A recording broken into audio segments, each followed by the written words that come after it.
صل على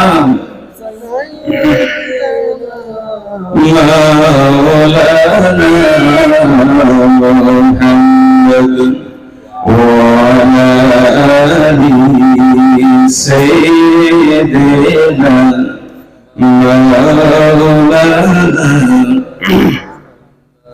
بلغ العلا بكماله كشف الدجى بجماله حسنت جميع خصاله صلوا عليه وآله بلغ العلا بكماله كشف الدجى بجماله حسنت جميع خصاله صلوا عليه कुदरत की तमाशा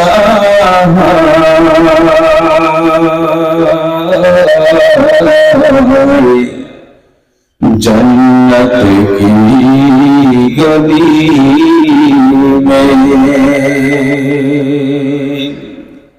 कुदरत की तमाशा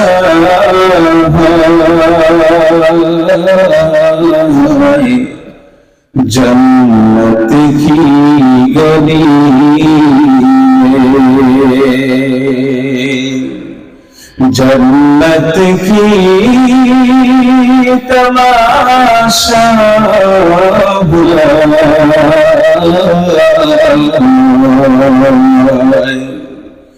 जन्नत में बलग नाला बिकमालिही कशफ दुजा बिजमालिही हसनत जमीअ खसालिही صلوا عليه وآله لا إله إلا الله لا إله إلا الله لا إله إلا الله لا إله إلا الله لا إله إلا الله لا إله إلا الله لا إله سبحان الله والحمد لله لا إله إلا الله سبحان الله والحمد لله لا إله إلا الله سبحان الله والحمد لله لا إله إلا الله سبحان الله والحمد لله لا إله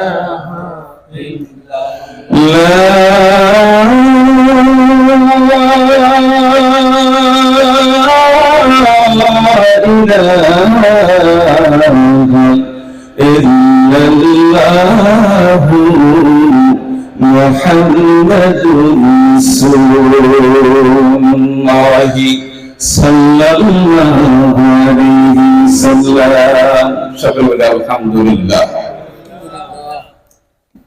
ঐতিহ্যবাহী রাজদিয়া বাইতুল শরীফ জামে মসজিদ ও বাগানবাড়ি বাইতুল খালি জামে মসজিদের উদ্যোগে সপ্তম বার্ষিক ওয়াজ ও দোয়ার মাহফিল। উক্ত মাহফিলের আজকে প্রধান আলোচক হাফেজ কারি মাওলানা শেখ রেজাউল করিম ইব্রাহিমী খতিব জামগড় শিবুলতলা বেলদাবাড়ি নদিয়া কেন্দ্রীয় মসজিদ আশুলিয়া সাভার ঢাকা। অত মাহফিলে আর অন্যান্য ওলামায়ে কেরাম উপস্থিত থেকে আওয়াজ নসিহত করবেন। উক্ত মাহফিলের প্রধান অতিথি হিসাবে যিনি উপস্থিত থাকবেন জনাব মামুন ইকবাল ভাই, সভাপতি রাজদিয়া বাইতুল শরীফ জামে মসজিদ, বিশিষ্ট ব্যবসায়ী সিঙ্গাপুর। উক্ত মাহফিলের সভাপতির আসন গ্রহণ করবেন আলহাজ মোহাম্মদ মুসা ভাই, সাধারণ সম্পাদক রাজদিয়া বাইতুল শরীফ জামে মসজিদ। আমার সামনে উপবিষ্ট এলাকার স্বনামধন্য আমাদের বাগানবাড়ি বাইতুল ভাড়া জামে মসজিদের সভাপতি সাহেব আলহাজ মোহাম্মদ হাফিজউদ্দিন হাওলাদার উপস্থিত, আমার পাশে অ্যাডভোকেট কামাল ভাই উপস্থিত, আরো মরিগ্রামের জন মহান আল্লাহ পাক রব্বুল আলামিন আমাদেরকে এই জান্নাতের বাগানে এসে বসার মতো তৌফিক এনায়েত করেছেন। এই জন্য আমরা শুকরিয়া তান জ্ঞাপন করি, সকলে বলে আলহামদুলিল্লাহ। জান্নাতের বাগান সব দিন পাওয়া যায় না, সব সময় হয় না। আমরা রাজদিয়া বাইতুল শরীফ জামে মসজিদ এবং বাগানবাড়ি বাইতুল ভাড়া জামে মসজিদের উদ্যোগে আজকে আমাদের এই রাজদিয়ার মধ্যে একটি জান্নাতের বাগান আল্লাহ পাক রব্বুল আলামিন ব্যবস্থা করার তৌফিক এনায়েত করেছেন। আমরা সেই জান্নাতের বাগানে এসে উপস্থিত হতে পেরেছি, এজন্য আল্লাহ পাক রব্বুল আলামিনের কাছে শুকরিয়া জ্ঞাপন করছি, সকলে বলে আলহামদুলিল্লাহ। আমরা জান্নাতের বাগানে এসে উপস্থিত হতে পেরে খুশি না বাজার? কথা বলেন, খুশি না বাজার? আমি যে কোরআনে কারিমের একটি আয়াতে কারিমা তেলাওয়াত করেছি, আল্লাহ পাক রব্বুল আলামিন কোরআনুল কারিমের ভিতরে ইরশাদ করেছেন, ইয়া আইয়ুহাল্লাযীনা আমানু দুখুলু ফিস-সিলমি কাফা। ইয়া আইয়ুহাল্লাযীনা আমানু, ও যারা ঈমান গ্রহণ করেছো, উদখুলু ফিস-সিলমি কাফা, তোমরা জান্নাতের ভিতরে পরিপূর্ণভাবে দাখিল হও। আল্লাহ পাক রব্বুল আলামিন আমাদেরকে যে আদেশ করেছেন, ইয়া আইয়ুহাল্লাযীনা আমানু দুখুলু ফিস-সিলমি কাফা, তোমরা ইসলামের ভিতরে পরিপূর্ণভাবে দাখিল হও। আমরা মুসলমান, আমাদের ধর্মের নাম কি? সকলে একটু জোরে বলতে হবে, আমাদের ধর্মের নাম কি? ইসলাম। পৃথিবীতে 1000-এর উপরে ধর্ম আছে। এই সমস্ত ধর্মের ভিতর থেকে মহান আল্লাহ পাক রব্বুল আলামিনের মনোনয়ন কত, আল্লাহ পাক রব্বুল আলামিন যে আমাদেরকে যে দ্বীন ধর্ম দিয়েছেন, ওই ধর্মের নাম কি? ইসলাম। ওই ধর্মের নাম কি? ইসলাম। আমরা মুসলমান, আমাদের ধর্মের নাম কি? ইসলাম। আমরা নিজেরা বানাই নাই, কেউ বানায় নাই, স্বয়ং আল্লাহ পাক রব্বুল আলামিন আমাদেরকে দিয়েছেন। তোমরা ঠিক ঠিক না? আল্লাহ বলেছেন, ইন্নাদ-দীনা ইনদাল্লাহিল ইসলাম। আল্লাহ বলেন, আমি তোমাদেরকে আমার মনোনয়ন করতে, কবুল করতে একটা ধর্ম দান করলাম, এই ধর্মের নাম হলো ইসলাম। এই ইসলামটা নাম রেখেছেন কি? এই ধর্মের ছায়া তলে এসে আমরা খুশি না বেজান? কথা বলেন, খুশি না বেজান? ইসলাম এমন একটা ধর্ম, যেই ধর্মের ভিতরে কোনো কাটাকাটি, মারামারি, রাজাহানি, অশান্তি, কলহ, অশান্তি সৃষ্টি কিছুই নাই। ইসলাম এমন একটা ধর্ম, যেই ধর্মের ভিতরে আবহমান কাল পর্যন্ত শুধু সুখ আর ভালোবাসা মহব্বত হয়ে যায়। কথা বলছে কি ঠিক না? এই ইসলামের রীতিনীতি দেখেন আজ লক্ষ্য করলে দেখা যায় যতগুলো মানুষ ইসলামের বিরোধিতা করে, এই বিরোধিতা করার কারণে মুসলমানের অবস্থা ইসলাম থেকে খারিজ হওয়ার যাওয়ার কথা, কিন্তু দেখা যায় না ইসলামের ভিতরে প্রতিনিয়ত দৈনিক ওই ইসলাম থেকে খারিজ হওয়া বান্দাগুলো ইসলামের সঠিক বুঝ বুঝে তারা ইসলামের আওতাভুক্ত হতেছে। তাহলে এই ইসলামটা হলো আল্লাহর মনোনীত দিন, যেই দিন আমরা পেয়েছি এই দিন ব্যতি রেখে এই দিন ছাড়া আমাদের অন্য ধর্ম খোঁজার কোন সুযোগ নাই। কথা ঠিক ঠিক। আমরা যে ধর্ম ইসলাম পেয়েছি এটাতে আমরা খুশি না বেজার?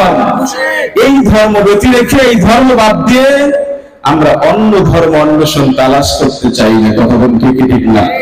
যারা ইসলাম ধর্ম বাদ দিয়ে ইসলামের ভিতরে যেভাবে শান্তি, এই শান্তি যারা অন্য ধর্মের ভিতরে খুঁজতে চায় খুঁজে, আমার আল্লাহ রব্বুল আলামিন তাদেরকে জানিয়ে দিলেন وَمَن يَبْتَغِ غَيْرَ الْإِسْلَامِ دِينًا فَلَن يُقْبَلَ مِنْهُ وَهُوَ فِي الْآخِرَةِ مِنَ الْخَاسِرِينَ। আল্লাহ বলেন তোমরা যারা ইসলাম ব্যতি রেখে ইসলাম ছাড়া ইসলাম ধর্ম ছাড়া وَمَن يَبْتَغِ غَيْرَ الْإِسْلَامِ ইসলাম ব্যতি রেখে যারা অন্য ধর্ম অন্বেষণ করো তালাশ করো, তোমাদের পক্ষ থেকে ওই ধর্ম গ্রহণ করা হবে না। আল্লাহ বলেন তোমরা যেই ধর্ম ইসলাম ছাড়া অন্য যেই ধর্ম তালাশ করো অন্বেষণ করো ওই ধর্ম আমার দরবারে গ্রহণ করা হবে না। আমার মনোনীত ধর্ম হলো ইন্নাদ-দীনা ইনদাল্লাহিল ইসলাম। আল্লাহু আকবার। আমাদের ধর্মের নাম কি? কথা বলেন, আমাদের ধর্মের নাম কি? এই ইসলামের অনুসারী আমরা, ইসলামের ছায়াতলে আসতে পেরে এসে আমরা খুশি না বেজার? কথা বলেন, খুশি না বেজার? এজন্য ইসলামের সত্য দিনের আল্লাহর পক্ষ থেকে যে সত্য দিন, এই দিনটা মানুষের কাছে পৌঁছে দেওয়ার জন্য যুগে যুগে আম্বিয়ায়ে কেরাম পাঠিয়েছি। কথা ঠিক ঠিক। 1,24,000 পয়গম্বর মাতম 2,24,000 পয়গম্বর আল্লাহ পাক রব্বুল আলামিন এই জমিনে ধর্মের দাওয়াত দেওয়ার জন্য পাঠিয়েছেন। এক একজন নবীকে এক একটা ধর্ম দিয়েছেন, কিন্তু আমার আপনার নবীকে যেই ধর্ম দিয়েছেন সেটার নাম কি? আল্লাহ পাক রব্বুল আলামিন বললেন হুয়াল্লাযী আরসালা রাসূলাহু বিল হুদা ওয়া দীনিল হাক্কি লিইয়ুযহিরাহু আলাদ-দীনি কুল্লিহি ওয়া কাফা বিল্লাহি শাহীদা। আল্লাহ বলেন আমি এমন একজন নবী দুনিয়ার জন্য পাঠিয়েছি যাকে ধর্ম হিসাবে দিন হিসাবে আমি ইসলামকে দিয়েছি, আর সমস্ত ধর্মগুলোর উপরে বিজয়ী করার জন্য আমি ইসলাম সহকারে এমন একজন নবীকে পাঠিয়েছি যে দুনিয়ার মানুষকে বুঝায়া বুঝায়া ইসলামের দাওয়াত গুলো দিয়ে ইসলামের ছায়াতলে মানুষগুলো আনবে। আমার আল্লাহ পাক রব্বুল আলামিন আমার আপনার নবীকে এমন একটা দিন এমন একটা ধর্ম দান করে দিন যেই ধর্মের ধারক বাহক মানুষের কাছে পৌঁছে দেওয়ার জন্য আমার আপনার নবী খাতামুন নবীন মুহাম্মদ রাসূলুল্লাহ সাল্লাল্লাহু আলাইহি ওয়াসাল্লামকে পাঠিয়েছেন। কথা বলেন ঠিক কি ঠিক না? নবী আমাদেরকে দাওয়াত দিয়েছেন কিসের? কথা বলেন, ইসলামের দাওয়াত দিয়েছেন। কিয়ামতের ময়দানে যখন সমস্ত আম্বিয়ায়ে কেরাম হাজির হয়ে যাবেন, এক একজন নবীর পিছনে উম্মতের সংখ্যা থাকবে 1 জন 2 জন 3 জন 4 জন 5 জন 10 জন 20 জন এভাবে করে এক একজন নবীর পিছনে তার উম্মতের সংখ্যা থাকবে। নবী প্রত্যেক নবীর উম্মতের প্রত্যেক নবীর উম্মতদেরকে জিজ্ঞাসা করবে, ওগো ঈসা নবীর উম্মত যারা আছে, তোমরা বলো ঈসা নবীকে তোমাদের মাঝে দাওয়াত দিয়েছিল? এভাবে করে ঈসা মুসা যারা আছে সমস্ত আম্বিয়ায়ে কেরামের উম্মতদেরকে জিজ্ঞাসা করবে, ওগো আম্বিয়ায়ে কেরামের উম্মতেরা তোমরা বলো, তোমাদের কাছে যেই নবী আমি পাঠিয়েছিলাম, রাসূল পাঠিয়েছিলাম, ওই নবী কি ইসলামের দাওয়াত দিয়েছে কিনা, সত্যের দাওয়াত দিয়েছে কিনা? ওই উম্মতদের কাছ থেকে সাক্ষ্য গ্রহণ করা হবে। সুবহানাল্লাহ বলেন না? আর আমার আপনার নবী এমন একজন নবীকে আল্লাহ এই দুনিয়ার জমিনে প্রেরণ করেছে, সমস্ত আম্বিয়ায়ে কেরাম নবী আলাইহিস সালাতু ওয়াস সালামের সর্দার যে শ্রেষ্ঠ নবী, আখির নবী, খাতামুন নবীন মুহাম্মদুর রাসূলুল্লাহ সাল্লাল্লাহু আলাইহি ওয়াসাল্লামকে ইসলাম নিয়ে পাঠিয়ে দিয়েছেন, নবী যাও মানুষদেরকে ইসলামের দিকে আহ্বান করতে থাকো। জোরে বলেন না সুবহানাল্লাহ। নবী দাওয়াত দিয়েছেন সিদরাতুল মুনতাহার ভিতরে, যখন নবী মেরাজে গিয়েছিলেন, নবী যখন কুরসির ভিতরে চেয়ারের ভিতরে বসা ছিলেন, নবীর সাথে নবী আল্লাহর সাথে দিদার করতে যাবেন, সাক্ষাতের জন্য যাবেন, নবী চেয়ারে কুরসিতে বসা সিদরাতুল মুনতাহায় নবী চেয়ারের উপর বসা, এক একজন নবী তার উম্মতদেরকে নিয়ে আসছেন, এক একজন নবীর পিছনে অল্প সংখ্যক উম্মত। নবী তাকায় দেখেন নবীরা তার সাথে সাক্ষাৎ করার জন্য আসছেন, এক একজনের পিছে একজন, এক একজনের পিছে দুইজন, তিনজন, চারজন, পাঁচজন করে, এভাবে করে উম্মতের সংখ্যা নিয়ে নবীর সাথে সাক্ষাৎ করার জন্য আসছে। জিবরাইলকে জিজ্ঞাসা করলেন, নবী জিজ্ঞাসা করলেন, ওগো জিবরাইল, এই যে একজন দুইজন সংখ্যায় আসতেছেন এরা কারা? জিবরাইল পরিচয় দিয়ে দিলেন, এইটা হলো অমুক নবী, এর পিছনে একজন তার উম্মত, এই হলো অমুক নবী, এর পিছনে দুইজন তার উম্মত, এই হলো অমুক নবী, এর পিছনে তিনজন উম্মত। এভাবে করে সব চাইতে সংখ্যা বেশি ছিল মুসা আলাইহিস সালাতু ওয়াস সালাম। সুবহানাল্লাহ। মুসা নবী মনে মনে ভাবছিলেন, আমার উম্মতের সংখ্যা সব নবীর উম্মতের চাইতে বেশি। তিনি খুশি হয়ে গেলেন, আমার নবী পিছনে এমন একটা দল দেখতেছিলেন, যে দলের মানুষগুলো গণনা করে শেষ করা যায় না। সুবহানাল্লাহ বলেন। জিবরাইলকে নবী বললেন, জিবরাইল, এতক্ষণ তো ছোট ছোট দলগুলো আমার সামনে আসছিল, ওই যে পিছনে একটা দল দেখা যায়, ওই দল কারা? জিবরাইল বলেন, ইয়া রাসূলুল্লাহ, ইয়া হাবিবাল্লাহ, ওই দলটা হলো আপনার উম্মতের সংখ্যা। সুবহানাল্লাহ বলুন না। আমরা নবীর উম্মত হতে পেরে খুশি না বাজান? কথা বলেন, খুশি না বাজান? ওই নবী ইসলাম নিয়ে এসেছেন, মানুষদেরকে ইসলামের পথে দাওয়াত দেওয়ার জন্য দাওয়াত দিয়েছেন। সমস্ত নবীর উম্মতদেরকে আল্লাহ পাক রব্বুল আলামিন কিয়ামতের ময়দানে জিজ্ঞাসা করবেন, সাক্ষ্য গ্রহণ করা হবে, ওগো নবীর উম্মতরা, তোমাদের নবীরা কি তোমাদের কাছে দাওয়াত দিয়েছেন, সত্য পথের দিকে আহ্বান করেছে? সকলে বলবেন, হ্যাঁ, আমাদের কাছে যেই নবী প্রেরণ করেছেন, হ্যাঁ, এই নবী দাওয়াত দিয়েছে। সুবহানাল্লাহ বলেন। আর আমার আল্লাহ বলেছেন, ওয়া কাফা বিল্লাহি শাহীদা, আমি এমন একজন নবী পাঠাইলাম, হাবিব আমার বন্ধু মুহাম্মদ রাসূলুল্লাহ সাল্লাল্লাহু আলাইহি ওয়াসাল্লাম, এত লক্ষ লক্ষ কোটি কোটি উম্মত থাকবে, কিন্তু আমি উম্মতের পক্ষ থেকে সাক্ষী গ্রহণ করব না। ওয়া কাফা বিল্লাহি শাহীদা, আমি যে মুহাম্মদ রাসূলুল্লাহ সাল্লাল্লাহু আলাইহি ওয়াসাল্লামকে ইসলাম সহকারে পাঠিয়েছেন সমস্ত ধর্মের উপর জয়যুক্ত করার জন্য, এর সাক্ষীদাতা হিসাবে আমি আল্লাহ নিজেই যথেষ্ট। আমরা খুশি না বাজার? খুশি। কথা বলেন, খুশি না বাজার? খুশি। এই জন্য আল্লাহ পাক রব্বুল আলামিন বললেন, ইয়া আইয়ুহাল্লাযীনা আমানু দুখুলু ফিস-সিলমি কাফা ওয়া লা তাত্তাবিউ খুতুওয়াতিশ-শাইতান ইন্নাহু লাকুম আদুউম মুবিন।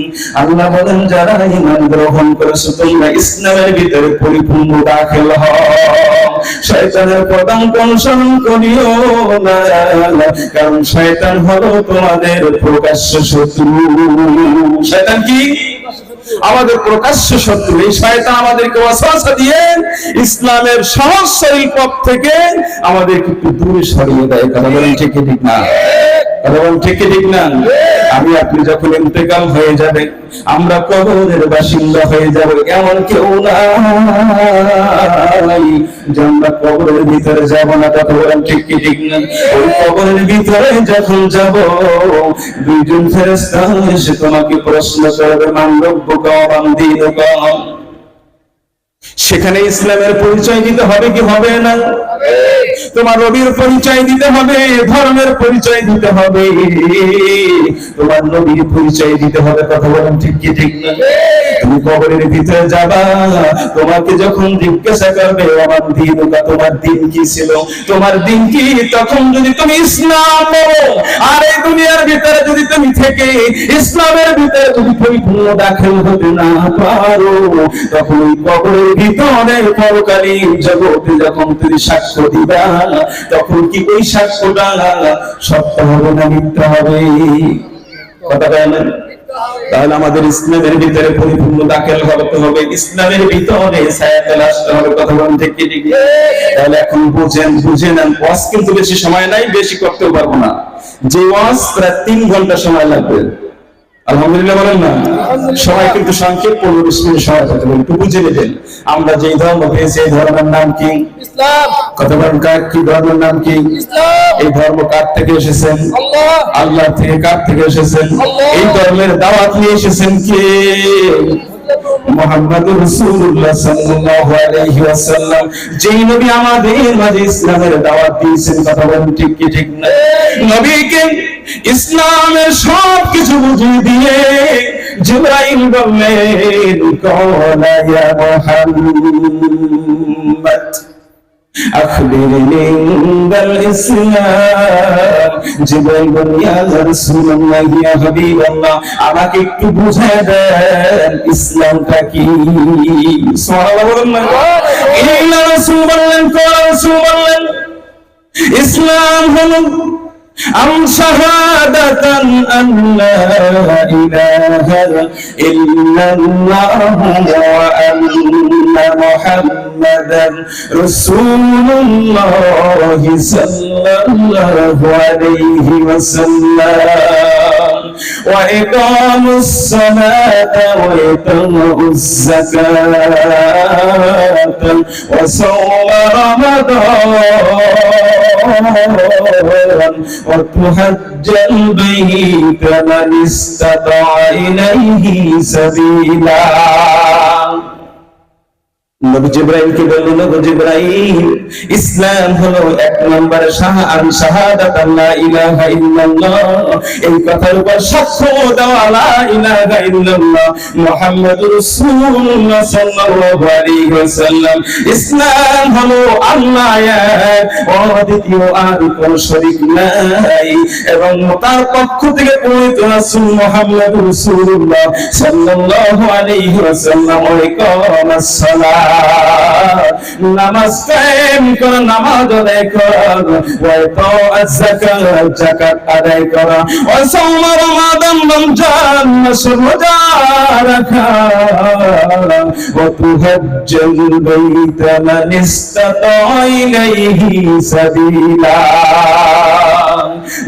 ইসলাম হলো 1 নম্বর সাক্ষ্য দেওয়া আল্লাহ ছাড়া কোনো ইলাহ নাই, মুহাম্মদুর রাসূলুল্লাহ সাল্লাল্লাহু আলাইহি ওয়াসাল্লাম তার পক্ষ থেকে একজন পবিত্র রাসূল। 2 নম্বরে হলো নামাজ কায়েম করা, 3 নম্বরে হলো যাকাত আদায় করা, 4 নম্বরে হলো রমজান মাসের রোজা রাখা, 5 নম্বরে হলো সবার পুরো থাকলে হজ করা। قال জিবরাইল বললেন সাদ্দাকতা ইয়া মুহাম্মদ, ও নবী আপনি যে কথাটা বলেছেন এই কথাটা সত্য। তাহলে নবী বললেন কি, যে এক নম্বরে আন শাহাদাত আল্লা ইলাহা ইল্লাল্লাহ মুহাম্মাদুর রাসূলুল্লাহ সাল্লাল্লাহু আলাইহি ওয়াসাল্লাম, তুমি সাক্ষ্য দিবা লা ইলাহা ইল্লাল্লাহ, আল্লাহ ছাড়া কোনো ইলাহা নাই। কথা বলেন ঠিক কি ঠিক না? আল্লাহ ছাড়া কোনো ইলাহ আসেনি? কথা বলেন আল্লাহ ছাড়া কোনো ইলাহ আসেনি? আল্লাহর পরিচয় যদি তুমি জানতে চাও, আমরা প্রতিনিয়ত যারা বেশি সূরা মুখস্থ না, আমরা প্রায় যে সূরাটা পড়ে থাকি সূরাতুল ইখলাস, তুমি যদি পড়ো কুল হুয়াল্লাহু আহাদ আল্লাহুস সামাদ লাম ইয়ালিদ ওয়া লাম ইউলাদ ওয়া লাম ইয়াকুল লাহু কুফুয়ান আহাদ, এই সূরার ভিতরে আমার আল্লাহর পরিচয় পেয়ে যাবে। হে রাসূল আপনি জানিয়ে দেন তিনি হলো এক, আল্লাহ হলো এক। আল্লাহ কি? আল্লাহুস সামাদ, তিনি কারো মুখাপেক্ষী নন, লাম ইয়ালিদ ওয়া লাম ইউলাদ, তিনি কাউকে জন্ম দেন নাই, কাউকে জন্মগ্রহণ করেন নাই। ওয়ালাম ইয়াকুল লাহু কুফুয়ান আহাদ, তার সমকক্ষ আর কেউ নাই। তখন ঠিক ঠিক না? তার আল্লাহ এক, তার কোনো শরীক নাই। তিনি এমন একজন নবী, তিনি এমন একজন রব, যে রবের সমতুল্য আর কিছু হতে পারে না। কথা বলেন ঠিক কি ঠিক না? এই রবের সাথে আর কারো তুলনা করা যাবে না। যদি রবের সাথে কোনো কিছুকে তুলনা করো, তাহলে আল্লাহর সাথে ইস্তারা বিশিষ্ট হয়ে যাবে, সমকক্ষতা হয়ে যাবে। আল্লাহর সাথে যদি সমকক্ষতা হয়ে যায়, তাহলে শিরক হয়ে যাবে। ঠিক কি ঠিক না? আল্লাহর সাথে যদি শিরক হয়ে যায়, আল্লাহ পাক রব্বুল আলামিন বললেন বান্দার সব আমলগুলো আমি মাফ করে দিব, কিন্তু শিরকের গুনাহ আমি আল্লাহ মাফ করব না। তাহলে শিরক করা যাবে না? শিরক করা যাবে না। আমরা আলোচনায় ফিরে যাই। নবী নিয়ে এসেছেন কি? ইসলাম নিয়ে এসেছেন কি? ইসলাম। এখন নবীকে যখন জিবরাইল প্রশ্ন করলেন, ও নবী আমাকে একটু ইসলাম সম্পর্কে জানায় দেন, ইসলাম কাকে বলে? নবী তাকে জানায় দিলেন, জিবরাইল তুমি শোনো। ক্বালা মুহাম্মাদুর রাসূলুল্লাহ সাল্লাল্লাহু আলাইহি ওয়াসাল্লাম, নবী বললেন আন শাহাদাতা আল্লা ইলাহা ইল্লাল্লাহ ওয়া আন্না মুহাম্মাদান আবদুহু ওয়া রাসূলুহু সাল্লাল্লাহু আলাইহি ওয়াসাল্লাম। এই ইসলাম কাকে বলে? ইসলামের মূল ভিত্তি হলো কয়টা? পাঁচটা। কয়টা? পাঁচটা। এক নম্বরে হলো কালিমা। এক নম্বরে কি? কালিমা। দুই নম্বরে কি? নামাজ। তিন নম্বরে কি? রোজা। চার নম্বরে কি? হজ। পাঁচ নম্বরে কি? যাকাত। যে কোনো কাজ করো না কেন মুসলমান, তুমি এই পাঁচটা জিনিসের ভিতরে থাকবা, এর বাইরে নাও। কথাটা বুঝতে পেরেছেন? একটা ঘর যেমন পাঁচটা খুঁটির উপরে থাকে, কয়টা ঘর? পাঁচটা ঘরের যদি একটা খুঁটি যদি সরিয়ে দেওয়া হয়, তখন ওই জায়গায় একটু চারাটা নিচু হয়ে যায়। কথা বলেন ঠিক কি ঠিক না? এই পাঁচটা খুঁটি যখন থাকে তখন ঘরটা সমান থাকে। কথা বলেন ঠিক কি ঠিক না? যদি এক একটা করে খুঁটি সরাইতে চাও, এক এক জায়গা থেকে নিচু নেমে এসে পাঁচটা খুঁটি যদি সরে যায়, ঘরটা পড়ে যায়। কথা বলেন ঠিক কি ঠিক? এই পাঁচটা খুঁটি স্থির করিয়া তুমি এর সাথে আরেকটা বারান্দা দিতে পারো, এর সামনে দিয়ে দরজা দিয়ে আরেকটা তুমি অনেক কিছু করতে পারো। এই মূল যে একটা ঘর, এই ঘরটা তোমার থাকতে হবে স্থির। কথা বলুন ঠিক কি ঠিক না? কারণ ইসলামের মূল ভিত্তি হলো পাঁচটা। এই পাঁচটা জিনিস তোমার সঠিক মজবুত থাকতে হবে। এর ভিতরে তুমি যা কিছু করো না কেন, এই পাঁচটা জিনিসের মধ্যে। সুবহানাল্লাহ বলেন। আর নবী বললেন ইসলাম কাকে বলে? নবী জানাই দিলেন জিবরাইলকে, ও জিবরাইল শুনো, আন শাহাদাতান লা ইলাহা ইল্লাল্লাহ ওয়া আন্না মুহাম্মাদুর রাসূলুল্লাহ সাল্লাল্লাহু আলাইহি ওয়াসাল্লাম, তুমি এই কথার উপর সাক্ষ্য দিবা, স্বীকারোক্তি দিবা, বিশ্বাস করা, ঈমান আনবা আল্লাহ এক, দ্বিতীয় কোনো মাবুদ নাই, তার পক্ষ থেকে মুহাম্মাদুর রাসূলুল্লাহ সাল্লাল্লাহু আলাইহি ওয়াসাল্লাম পড়িত রাসূল। তাহলে আল্লাহকে বিশ্বাস করতে হবে এবং তার পক্ষ থেকে একজন রাসূল এসেছেন তাকেও বিশ্বাস করতে হবে। এটার নাম হলো ঈমান। এটার নাম কি? ঈমান। এটার নাম কি? ঈমান।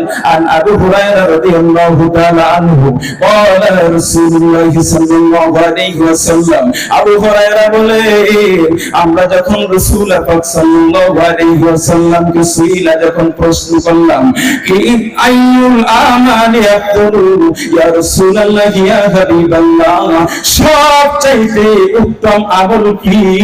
ক্বালা, নবী জানায় দিলেন, ঈমানুন বিল্লাহি ওয়া রাসূলিহি, সবচাইতে উত্তম আমল হলো আল্লাহর উপর ঈমান আনা এবং রাসূলের উপর ঈমান আনা। সবচেয়ে উত্তম আমল, সবচেয়ে উত্তম আমল কি? আল্লাহর উপর বিশ্বাস এবং আল্লাহর পক্ষ থেকে যে রাসূল প্রেরিত হয়েছে তার উপর বিশ্বাস। আমরা কি আল্লাহকে বিশ্বাস করেছি না? কথা বল, করেছি না? আমরা নবীকে বিশ্বাস করেছি না? কথা বল, ঠিক ঠিক না? আমরা যেই ধর্মের ভিতরে আমরা ঈমান সর্বপ্রথম মজবুত করব কি? কথা বলে না কি? ইসলাম ধর্মের ভিতরে আপনি যে পাঁচটা মূল ভিত্তি, পাঁচটা খুঁটি, এর ভিতরে সর্বপ্রথম হলো ঈমান। সর্বপ্রথম কি? ঈমান। এই ঈমানটাকে মজবুত করে ধরবেন, ছেড়ে দিলে চলবে না। তুমি ধরো ছাড়ো, এটার নাম ঈমান না। ঠিক ঠিক না? ধরলে এমন ভাবে ধরতে হবে ছুটে যাওয়ার কোনো সুযোগ নাই। যদি আপনি পানি একটা পাত্রের ভিতরে জমা করে রাখেন, ওই পাত্র নিচ দিয়ে যদি সামান্য একটু ছিদ্র থাকে, ওই পাত্রের ছিদ্র দিয়ে আস্তে পানিগুলো পড়ে একটা সময় দেখবেন আপনার পাত্রের পানি নাই। কথা ঠিক কি ঠিক? ওই পাত্রটা এমন ভাবে হতে হবে যেখানে কোনো ছিদ্র নাই। ওই পানিটা আপনি যেভাবে রাখবেন, যদি আপনি 100 বার খুলে দেখেন পানি যেইভাবে রেখেছি সেইভাবে আছে। সুবহানাল্লাহ বলেন। এমন একটা জিনিস আপনি বিশ্বাস করবেন, এমন ভাবে ধরবেন, এই ধরা থেকে কখনো ছাড়া যাবে না। কথা ঠিক কি ঠিক না? এই নবী মুহাম্মদুর রাসূলুল্লাহ সাল্লাল্লাহু আলাইহি ওয়াসাল্লাম এই লা ইলাহা ইল্লাল্লাহর দাওয়াত দিতে গিয়ে তার দমদম মোবারক শহীদ হয়েছেন। তার সমস্ত শরীরের ক্ষত বিক্ষত হয়ে আঘাত রক্ত বেয়ে তায়েফের ময়দানে পা দিয়ে পড়ে জোতা মোবারক ভিজে গেছে। শুধু এই ইসলামের বাণীগুলো মানুষের কাছে পৌঁছে দেওয়ার জন্য এত কষ্ট করেছেন নবী। সবকিছু বিসর্জন দিয়ে আমার আপনার নবী মুহাম্মদ রাসূলুল্লাহ সাল্লাল্লাহু আলাইহি ওয়াসাল্লাম এই ইসলামটাকে মানুষদের কাছে পৌঁছে দেওয়ার জন্য, মানুষদের কর্ণকুহরে পৌঁছে দেওয়ার জন্য যথেষ্ট পরিমাণ চেষ্টা করে ইসলামের বাণী সবকিছু মানুষের কাছে পৌঁছে দিয়ে গেছে। ঠিক না? আজ সেই রাজদিয়া বাইতুল শরীফ জামে মসজিদ বাগানবাড়ি বাইতুল ভাড়া জামে মসজিদের উদ্যোগে এই ইসলামের বাণীগুলো মানুষদের মাঝে পৌঁছে দেওয়ার জন্য আজকে এই মাহফিল। কথা বলেন ঠিক ঠিক না? আরো জোরে বলেন ঠিক ঠিক না? নারায়ে তাকবীর, নারায়ে তাকবীর, নারায়ে রিসালাত, নারায়ে রিসালাত। আজকের মাহফিল কবুল হোক, সবাই বলে আমিন। এই মাহফিলের যারা আঞ্জাম দিয়েছেন, কষ্ট করে যারা সদস্য আছেন, সকলকে আল্লাহ কবুল করুন, সবাই বলে আমিন। আর যারা বলে আমিন। এই ইসলামের দাওয়াত দিয়েছেন নবী মুহাম্মদ রাসূলুল্লাহ সাল্লাল্লাহু আলাইহি ওয়াসাল্লাম, লা ইলাহা ইল্লাল্লাহর দাওয়াত দিয়েছেন। কথা বলুন ঠিক কি ঠিক না? নবী যখন দাওয়াত দিয়েছেন, মানুষদের মাঝে যখন দাওয়াত দেওয়া শুরু করলেন, নবী যখন মানুষদের মাঝে দাওয়াত দেওয়া শুরু করলেন, আস্তে আস্তে গোপনে গোপনে এক একজন বুঝায় বুঝায় যখন মানুষদেরকে ইসলামের বাণীগুলো মানুষদেরকে যখন বোঝাইতে নবী চেষ্টা করলেন, বুঝাইতেছিলেন, আস্তে আস্তে যখন 2-4 জন করে ইসলামের ছায়া তলে আসতেছে, আবু জেহেল এই বেঈমানের দলে যারা ছিল এরা দেখলো নবী আস্তে আস্তে 1-2 জন করে সব ইসলামের ছায়া তলে নিয়ে যাবে। নবীর চাচা আবু তালেব তিনি তার তত্ত্বাবধানে ছিলেন। আবু তালেব নবীকে ভালোবাসতেন, মহব্বত করতেন, কেউ তার উপর আঘাত করতে পারত না, নির্যাতন করতে পারত না, তার ভয়ে তিনি বুকের ভিতর আগলিয়ে রাখতেন। যখন নবী গোপনে গোপনে ইসলামের দাওয়াত দেওয়া শুরু করলেন, যখন ইসলামের দাওয়াত দেওয়া গোপন শুরু করলেন, মানুষের মাঝে যখন এই বিদুরবিদের মাঝে যখন পৌঁছে গেল এই কথাটা, আবু তালেবের কাছে এসে নালিশ দিতে লাগলো। আবু তালেব, তোমার ভাতিজা মুহাম্মদুর রাসূলুল্লাহ সাল্লাল্লাহু আলাইহি ওয়াসাল্লাম যেই ধর্ম নতুন একটা ধর্ম বানাইয়া, এমন একটা ধর্ম বানাইয়া মানুষদেরকে দাওয়াত দিতেছে, মানুষদেরকে গোমরাহর পথে দিতেছে, আমরা যেই ধর্মের ভিতরে আছি এই ধর্মের ভিতরে ফাটল ধরানোর জন্য, এই ধর্মের মধ্যে বিচ্ছিন্ন করার জন্য, দলে দলে দলভুক্ত করার জন্য আমাদেরকে বিভিন্ন পরামর্শ দিয়ে একটা ধর্ম এনে এই ধর্ম নবীর দাওয়াত দিতেছি। নাউজুবিল্লাহ বলেন না, আর জোরে বলেন নাউজুবিল্লাহ।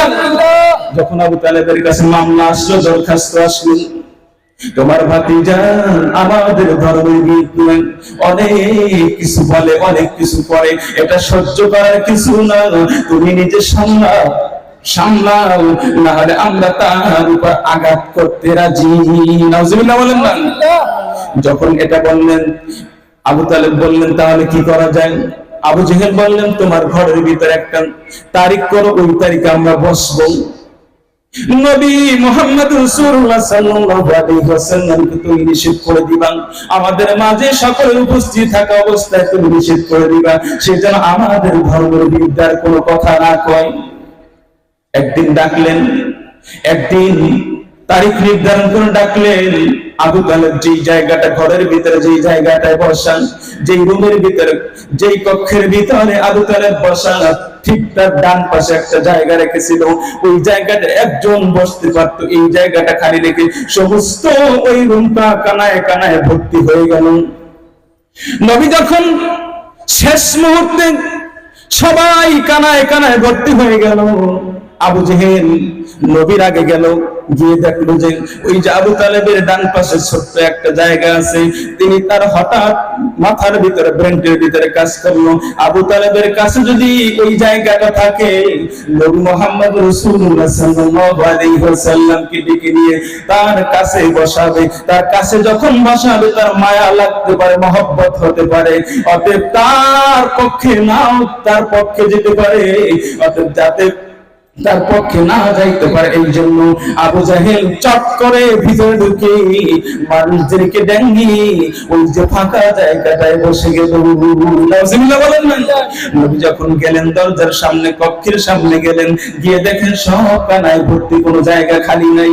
নবী ওই যে দরজার কিনারায় ছোট্ট একটা জায়গা পেলেন, ওই জায়গাটায় বসলেন। সুবহানাল্লাহ বলেন না। এমন একজন নবী, যেই নবীকে সম্মান দিয়েছেন সমস্ত আম্বিয়ায়ে কেরাম, যেই নবীর উপর খুশি হয়ে স্বয়ং আল্লাহ দুরূদ পড়েন, কথা বলেন ঠিক কি ঠিক না? এই নবীকে ওই সময়ের জাহেল বেঈমানেরা নবীকে সম্মান দেয় নাই, কথা বলেন ঠিক কি ঠিক? আর আজকে আমরা বর্তমান সময় নবী বলেছেন ইন্নামাল উলামাউ ওয়ারাসাতুল আম্বিয়া, নবী বলেন আমার ওয়ারিস হিসাবে আমি রেখে গেলাম উলামাগণ। আজকে লক্ষ্য করে দেখবেন বিভিন্ন জায়গায় অনুষ্ঠানে এই রকমের আলেম ওলামার কোন সম্মান মর্যাদা নাই। আলেম ওলামার কোন মর্যাদা নাই। নবী যখন ওই যে কক্ষের সামনে দরজার কিনারে ছোট্ট একটা জায়গা পেলেন, ওখানে বসলেন, কথা শুরু করলেন। সবাই যখন কথা শুরু করলেন, মুহাম্মাদের নতুন একটা ধর্ম এনে আমাদের মাঝে বিচ্ছিন্ন করার জন্য আমাদেরকে ডাকে, আমাদেরকে বুঝায়, ওগো আবু তালেব, তুমি তোমার ভাতিজাকে বারণ করে দাও যাতে ওই ধর্মের আর দাওয়াত দেওয়া বন্ধ করে দেয়। নাউজুবিল্লাহ বলেন না। নবী বললেন, ওগো চাচা, আমার একটা কথা, এই একটা কথার স্বীকারোক্তি যদি এরা সবাই দেয়, আমার আর কোন আফসোস থাকবে না। আবু জেহেল বলে, এমন একটা কি ধর্ম আছে, এমন একটা কি আছে যে একটা কথার সাক্ষ্য দিতে হবে?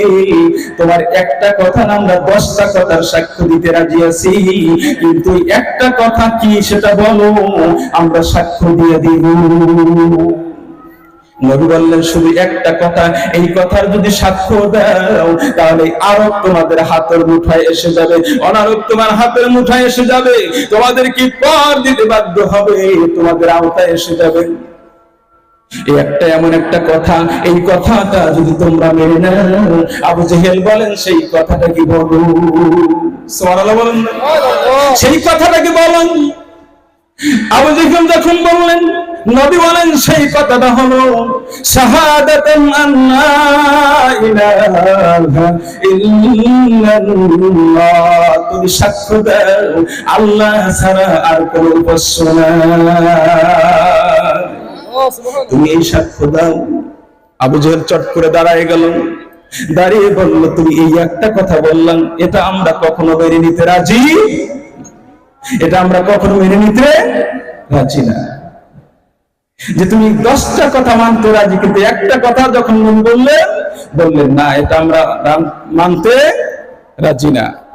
যখন আবু জেহেল দাঁড়ায় গেলেন, আবু জেহেল বললেন, সেটা আল্লাহ পাক রব্বুল আলামিন সূরা সাদের ভিতরে কোট করে দিয়েছেন 5 নম্বর আয়াত। আল্লাহ বলেন, আজালাল আলিহাতা ইলাহা ওয়াহিদা, আমরা এতগুলো উপাস্য, এতগুলো রবের ইবাদত করি, এই এতগুলো রব বাদ দিয়ে মুহাম্মদ শুধু একটা রবের কথা আমাদের কাছে বলে। ইন্না হাযা লাশাইউন উজাব, এটা তো একটা বিস্ময়কর কথা, এটা কখনো আমাদের মানা যাবে না। কাফুর ঝাড়তে পরবর্তী আয়াতে অনেকক্ষণ সময়ের দরকার, এজন্য সংক্ষেপ করে বলছি, কাফুর ঝাড়তে ওখানে থেকে উঠে চলে গেল। তারা এই কালেমা স্বীকার দেয় নাই, তারা এই কালেমা মানতে রাজি না। এজন্য আবু তালেব যখন, সংক্ষেপ করে বলছে, আবু তালেব যখন অসুস্থ হয়ে গেলেন, মৃত্যুর শয্যায় উপনীত হয়ে গেলেন, আমার নবী তার কাছে বারবার আবদার করলেন, ওগো আমার চাচা, আপনি আমাকে মহব্বত করতেন, ভালোবাসতেন, আমাকে আগলে রাখতেন, আপনি শুধু একবার বলেন লা ইলাহা ইল্লাল্লাহ, আমি কিয়ামতের ময়দানে আপনার জন্য সুপারিশ করে জান্নাতে নিয়ে যাব, শুধু একবার বলেন না, একবার বলেন। সুবহানাল্লাহ। আবু জেহেল পাশে বসা, তিনি বারবার বলতে লাগলেন, আবু তালেব খবরদার, তুমি যদি মুহাম্মাদের এই কালেমার স্বীকারোক্তি দাও তাহলে আমাদের বংশের লোকেরা কুচ্ছরটনা বদনাম করবেন যে আবু তালেব শেষ মুহূর্তে তার ভাতিজা ধর্ম গ্রহণ করে চলে গেছে, এই কথা তখন তুমি মানবা না। আবু তালেব যখন এই তালকিন দিতে লাগছেন, এই কথাগুলো মানবা না, আবু তালেব বলে, ইয়া মুহাম্মদ, আমি তোমার কথা একবার পরে আমি তোমাকে সান্ত্বনা দিতাম, কিন্তু আমার কওমের, আমার বংশের লোকেরা আমাকে গালমন্দ করবে, খারাপ ধারণা করবে, আমার নামে বদনাম কুচ্ছরটনা করবে, আমাকে অনেকে খারাপ বলবে, এই কারণে আমি ওই কালেমার স্বীকারোক্তি দিতে পারছি না, একবার পড়তে পারছি না। আমি যে আগের ধর্মে ছিলাম ওই ধর্মের উপরে আমি চলে গেলাম, এই বলে তার ইন্তেকাল হয়ে গেল। নবীর মনে মানে না, যেই চাচা এত ভালোবেসেছেন, মহব্বত করেছেন, চাচার মৃত্যু যখন হয়ে গেল আল্লাহর কাছে ইস্তেগফার করতে লাগলো, ওগো আল্লাহ, যে চাচা আমাকে মহব্বত করেছেন, ভালোবেসেছেন, তুমি আল্লাহ ওই আমার চাচাকে মাফ করে দেন। আমার আল্লাহ পাক রব্বুল আলামিন সেই কথাও কোরআনে পাকের ভিতরে কোট করে দিয়েছেন সূরা তাওবার 113 নম্বর আয়াতের ভিতরে। আল্লাহ পাক রব্বুল আলামিন বলেছেন, মা কানা লিন-নাবিয়্যি ওয়াল-লাযীনা আমানু أن يستغفروا للمشركين ولو كانوا أولي قربى من بعد ما تبين لهم أنهم أصحاب الجحيم মা কানা লিন-নবী, কোন নবীর জন্য, মা কানা লিন-নবী, কোন নবীর জন্য এটা বৈধ হতে পারে না, ওয়াল্লাযীনা আমানু, আর যারা ঈমান গ্রহণ করেছে, বিশ্বাস করেছে, আর যারা মুসলমান, এদের জন্য এটা বৈধ হতে পারে না, জায়েজ হতে পারে না, আইয়াস্তাগফিরু লিল-মুশরিকিন, কোন মুশরিকদের জন্য দোয়া করা কোন নবী এবং মুসলমানদের জন্য এটা জায়েজ হতে পারে না। আল্লাহ বারণ করে দিলেন যে নবী এবং মুসলমানদের জন্য এটা বৈধ নয়, জায়েজ নয়, একজন মুশরিকদের জন্য দোয়া করবে, যে মুশরিকদের জন্য দোয়া করা যাবে না। কার কথা? আল্লাহর কথা। কার কথা? আল্লাহ পাক রব্বুল আলামিন বললেন, ওয়ালাউ কানু কুরবা, যদিও সে তোমার নিকট আত্মীয় হয়, রক্তের সম্পর্কের কোন আত্মীয় হয়, তারপর তার জন্য কোনো দোয়া করা যাবে না। بعد ما تبين لهم أنهم أصحاب الجحيم। আল্লাহ এই কথা প্রকাশিত হয়ে গেছে, সে একজন দোজখী। আবু তালেব কি? দোজখী। আবু তালেব কি? দোজখী। এজন্য তার নবী তার চাচার জন্য দোয়া করেছেন যে আল্লাহ আমার চাচা এত মহব্বত করেছেন, ভালোবেসেছেন, তাকে মাফ করে দেন।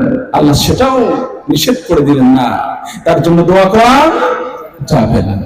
এজন্য এমন একটা কালেমার নবী দাওয়াত দিয়েছেন, যেই কালেমা দাওয়াত দেওয়ার জন্য নবী একজন করে যখন একেবারে 38 জন পুরুষ সাহাবী যখন সংখ্যা হয়ে গেল, পুরুষের সংখ্যা যখন 38 জন হয়ে গেল, তখন 38 জন নিয়ে বসে নবী বললেন, এখন তো আমার আল্লাহ পাক রব্বুল আলামিন আমার যে আত্মীয় স্বজন আছে এদেরকে দাওয়াত দেওয়ার জন্য নির্দেশ করেছেন, কিভাবে কি করা যায়। আবু বকর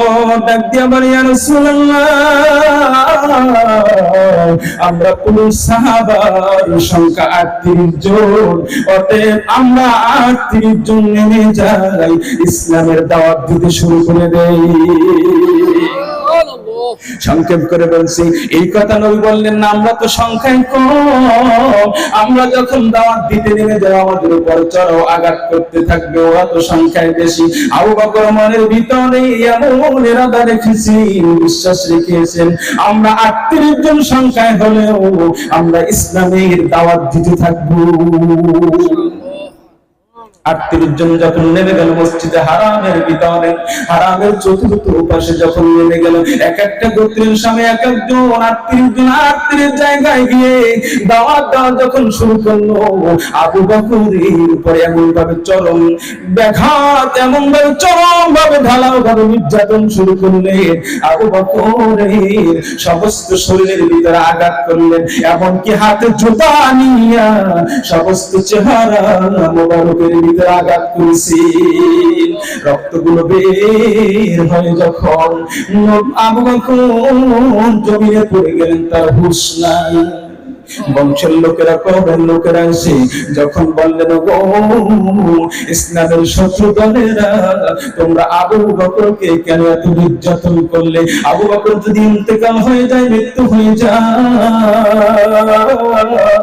তাহলে তোমাদেরকে কাউকে ছাড় দেওয়া হবে না, এক একজন করে ধরবো আর এক একজন করে কতল করে ফেলবো। আবু বকরকে একটা কক্ষের ভিতর নিয়ে যাওয়া হয়, ঘরের ভিতর নিয়ে যাওয়া হয়। আবু বকরকে যখন বারবার ডাক দেওয়া হয়, আবু বকরের কোনো সাড়া নাই। আবু বকর নিশ্চুপ হয়ে পড়ে আছে। যখন তাকে বারবার ডাক দেওয়া হয়, কোনো সাড়া নাই। তার মা উম্মে খায়রকে ডাকা হলো। তিনি যখন খবর শুনে এসেছেন, তখন মা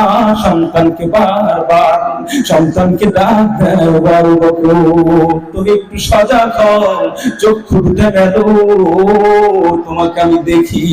সুবহানাল্লাহ। মায়ের মায়া মহব্বত অনেক। কতক্ষণ ঠিক সন্তান যদি অসুস্থ হয়ে যায়, কোনো বিপদে পড়ে যায়, দুনিয়ার কোনো কেউ শোনার আগে শোনেন কি? সব মানুষ শুনে যতটা ব্যথিত হয়, শতগুণ ব্যথিত হয় কি মা মানে না, সন্তানকে ডাক দেয়। এভাবে করে যখন রাত্র গভীর হয়ে যায়, যখন গভীর হয়ে যায়, তখন আবু বকর একটু হুঁশ আসলো। আবু বকর চক্ষু যখন মেলল, মা খাবার নিয়ে বসে আছে। আবু বকর তুমি একটু আগে খাও, তোমার শরীর একটু সুস্থ করো। আবু বকর চক্ষু দুটো যখন মেলেছেন, আবু বকর চক্ষু দুটো মেলে গেলে, যারা উপস্থিত আছে তোমরা বলো, আমার নবী মুহাম্মদ রাসূলুল্লাহ সাল্লাল্লাহু আলাইহি ওয়াসাল্লাম কোথায়? যখন নবীকে তালাশ করা হলো, কেউ বলতে পারে না। উম্মে জামিল সংবাদটা দিয়ে দিল, নবী অমুক জায়গায় একটা কক্ষের ভিতরে আছে। আবু বকর বলেন, আমাকে মনটা মানে না, নবীর কাছে নিয়ে চলো। তুমি তো অসুস্থ, দাঁড়াইতে পারো না, বসতেও পারো না। আবু বকরকে যখন গভীর রজনীতে দুইটা কাঁধের উপরে দিয়ে উম্মে জামিল এবং তার উম্মা উম্মে খায়ের, এই দুইজন যখন কাঁধের উপরে ভর করে দিয়ে বাম করে দিয়ে দেখো নবীর দরবারে চলে গেলেন। নবীর কাছে যখন দণ্ডায়মান হলেন, নবী ডাক দিয়া বলে, আবু বকর তোমার কি হয়েছে? আবু বকর বলে, আমার কোনো সমস্যা হয় নাই, মুখের ভিতরে একটু ব্যথা যন্ত্রণা। আমার নবী হাত মোবারকটা আবু বকরের মুখের ভিতরে বুলাই দিয়েছেন। আবু বকরের মুখের সমস্ত ব্যথা ভালো হয়ে গেছে। ইসলামের জন্য কত কষ্ট করেছেন, শরীরের রক্ত জমিনে পড়ে গেছে। এই ইসলামটাকে আল্লাহ পাক রব্বুল আলামিন মুহাম্মদ রাসূলুল্লাহ সাল্লাল্লাহু আলাইহি ওয়াসাল্লামকে ইসলাম মানুষের মাঝে পৌঁছে দেওয়ার জন্য এই নবী মুহাম্মদ রাসূলুল্লাহ সাল্লাল্লাহু আলাইহি ওয়াসাল্লামকে পাঠিয়েছেন। কথা বলেন ঠিক কি ঠিক না? অতএব এই নবী যখন বিদায় হজের বাসনে 1,25,000 সাহাবী যেখানে উপস্থিত ছিলেন, নবী বললেন, তারাকতু ফীকুম আমরাইন লান তাদিল্লু মা তামাসসাকতুম বিহিমা কিতাবাল্লাহি ওয়া সুন্নাত রাসূলিহি। আমি তোমাদের মাঝে দুইটা জিনিস রেখে গেলাম, একটা হলো কোরআন আর একটা হলো হাদিস। এই দুইটা জিনিস যতক্ষণ পর্যন্ত তোমরা ধরে আঁকড়ে ধরে রাখতে পারবে, ততক্ষণ পর্যন্ত পথভ্রষ্ট হবে না। নবী ওই বিদায় হজের ভাষণে আমার আল্লাহ আয়াত একটা নাযিল করে দিয়েছেন, আল-ইয়াউমা আকমালতু লাকুম দীনাকুম ওয়া আতমামতু আলাইকুম নি'মাতি ওয়া রাদিতু লাকুমুল ইসলাম দীনা। আল্লাহ বলেছেন, ওগো নবী, আমি আপনাকে যেই দিন সহকারে পাঠিয়ে দিয়েছি, আপনি দিনের দাওয়াতটা আপনি পরিপূর্ণ করে কাজ করেছেন। আপনার উপর আমি এই দিনটা আজকে আমি পরিপূর্ণ করে দিলাম, আপনার দায়িত্ব শেষ। সুবহানাল্লাহ বলেন না? নবী যেই দিন ইসলাম সহকারে নিয়ে এসেছেন, ওই ইসলাম মানুষদের কাছে পৌঁছে দিয়েছে। অতএব আমাদেরকে এই ইসলামের ভিতরে পরিপূর্ণ দাখিল হতে হবে। কথা বলেন ঠিক কি ঠিক না? এই ইসলামের ভিতরে 5টা জিনিস। 1 নম্বরে কালেমা, 2 নম্বরে হলো রোজা, 2 নম্বরে হলো নামাজ, 3 নম্বরে হলো রোজা। 5টা জিনিস সংক্ষেপ করে বলছি। 5টা জিনিসের ভিতরে 1 নম্বরে কালেমা, 2 নম্বরে নামাজ, 3 নম্বরে রোজা। এই 3টা যেই মানুষটা সঠিকভাবে পালন করবে, আল্লাহ নবী বলেছেন ওই মানুষটাকে জান্নাতের ভিতরে প্রবেশ করিয়ে দিবেন আল্লাহ। আবু হুরায়রা রাদিয়াল্লাহু তাআলা আনহু তিনি বলেছেন, রাসূল পাক সাল্লাল্লাহু আলাইহি ওয়াসাল্লাম বলেছেন, মান আমানা বিল্লাহি ওয়া বিরাসূলিহি, যে ব্যক্তি আল্লাহর উপর ঈমান আনবে, বিশ্বাস করবে, আকামাস সালাত, নামাজ কায়েম করবে, ওয়া সাওমা রমাদান, রমজান মাস রোজা রাখবে, কানা হাক্কান আলাল্লাহ, আল্লাহর উপর হক হয়ে যায়, দায়িত্ব হয়ে যায়, আইয়ুদখিলাহুল জান্নাহ, জান্নাতের ভিতরে প্রবেশ করিয়ে দেওয়া।